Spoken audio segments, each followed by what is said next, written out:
Endometrium మనం ఎంత medicine ఇచ్చినా కూడా ఒక్కొక్కసారి అది గ్రో అవ్వదు. అప్పుడు వాళ్ళకి ఏం చేస్తామంటే ఫస్ట్ దాన్ని ట్రీట్ చేస్తాం.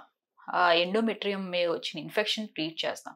ట్రీట్ చేసిన తర్వాత మెడిసిన్స్ ఇవ్వటం వల్ల సక్సెస్ బాగుంటుందన్నమాట. సో ఇలాగా డిఫరెంట్ రీజన్. సో అసలు మెయిన్ రీజన్ ఏంటి అని తెలుసుకోవాలని ఉంటే డెఫినెట్గా ఒక బేసిక్ స్కాన్ అనేది చాలా ఇంపార్టెంట్ అండి. మీకు ఆల్మోస్ట్ మీ గర్భసంచి ఎలా ఉంది, ప్రెగ్నెన్సీ ఛాన్సెస్ ఎందుకు తక్కువ ఉన్నాయి, ఎందుకు ఓవరీస్లో కౌంట్ వల్ల, ఇంకేమైనా ప్రాబ్లం వల్ల, ఎండోమెట్రియం వల్ల సో ఇలాంటి 50% మనకి ఈ స్కాన్ బట్టి ఎందుకంటే ఇందులో మనం లైనింగ్ చూస్తాము, గర్భసంచి చూస్తాము, ఓవరీస్ చూస్తాము, at the same time cement test ఎలా ఉంది మగవారిలో చూస్తాం. సో ఈ బేసిక్ టెస్ట్ అనేది మనము 49లో మన పిల్లలు లేని దంపతులు ఎవరైతే ఉన్నారో వాళ్ళు దీన్ని అవైల్ చేసుకుని ముందుకు వెళ్తే ఏంటంటే వాళ్ళకి ప్రెగ్నెన్సీ వచ్చే ఛాన్సెస్ బాగా పెరుగుతున్నాయి.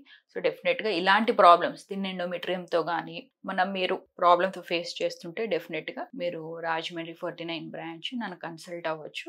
సో ఇలా మనం ట్రీట్మెంట్ ఇచ్చిన తర్వాత సక్సెస్ వచ్చిన వాళ్ళు కూడా చాలామంది ఉన్నారండి.